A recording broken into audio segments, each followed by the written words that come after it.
Hey everyone, gather round, 'cause I've got a story for you that's part funny, part tragic, and 100% unforgettable.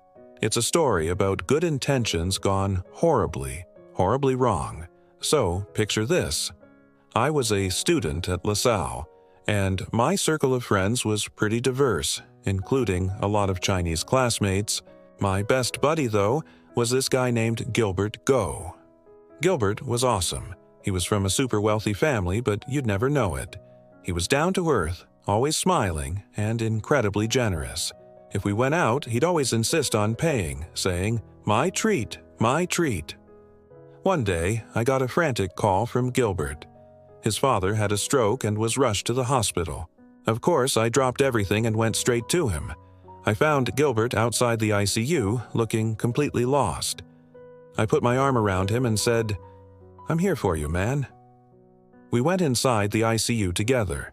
It was filled with Gilbert's relatives, all speaking in rapid-fire Chinese.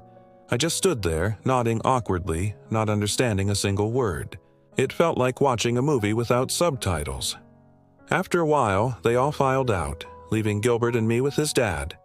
Then Gilbert's mom called, needing him for some paperwork.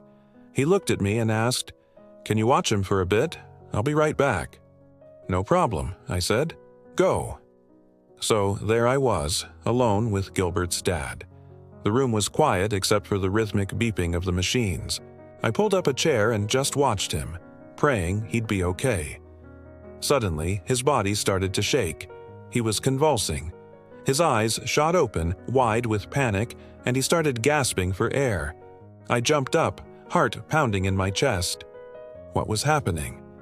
I looked around wildly, wanting to call a nurse, but I was frozen. He looked right at me, his hand weakly reaching out, and he started muttering something over and over. It sounded like, "Di ta guae yong khee, di ta guae yong khee." He repeated it, his voice getting weaker with each breath, until finally, he went still. The beeping of the heart monitor flatlined into one long, terrifying tone. Just then, Gilbert walked back in. He saw his father, saw the flatline on the monitor, and just collapsed. The doctors and nurses rushed in, but it was too late. He was gone. The next hour was a blur of tears, of consoling Gilbert, of dealing with the hospital staff. Later, we were in a taxi heading home, the silence thick with grief. Gilbert was just staring out the window, completely numb. I couldn't get the old man's last words out of my head.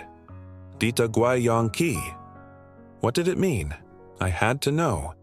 I pulled out my phone and called another friend, Noel Chua, who was fluent in Chinese. "Noel, man, quick question," I said, trying to keep my voice steady. "What does Dita guai yong khee mean?" There was a pause on the other end. Then Noel replied, casually, "Oh, that's simple. It means, don't step on the oxygen tube." My blood ran cold. The phone nearly slipped from my hand.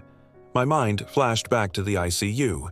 When I had jumped up in panic, had I accidentally stepped on the clear plastic tube running from the wall to his father's nose? In my rush to help, did I end up being the one who cut off his air supply? The thought was like a punch to the gut. I might have been the reason he died. This story taught me a lesson that has stayed with me forever. Sometimes our good intentions aren't enough. We can have the best heart, the purest desire to help, but if we act without thinking, without understanding the situation, we can cause more harm than good. In our rush to do something, anything, we can make terrible mistakes. It's a powerful reminder that before we act, we need to pause. We need to think, to observe, and to understand. A good heart is crucial, but it needs to be paired with a wise mind. As the saying goes, goodness is not only found in the heart, it is also in the mind that discerns.